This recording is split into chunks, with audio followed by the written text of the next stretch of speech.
Natural home remedies to whiten yellow teeth naturally. Peppermint. Some research has proven that peppermint is extremely impactful for killing off anaerobic bacteria, which thrives in low-oxygen environments such as the mouth.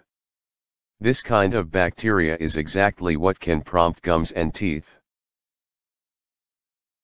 Baking soda. You might have already learned about that one. It's mildly abrasive. Also, it can work simply by brushing the teeth with comparable amount you should get some toothbrush. Apple cider vinegar.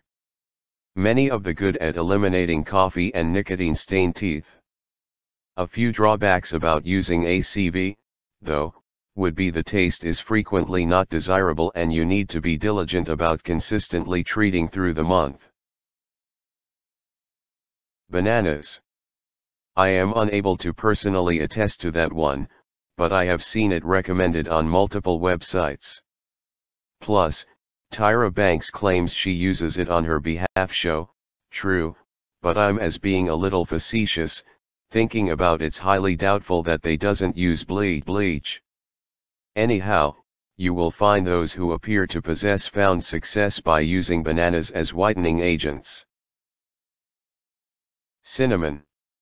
Lengthy employed for its numerous medicinal qualities, cinnamon oil is antifungal and antibacterial. It is proven to be good at killing from the bacteria that create cavities and gums and teeth.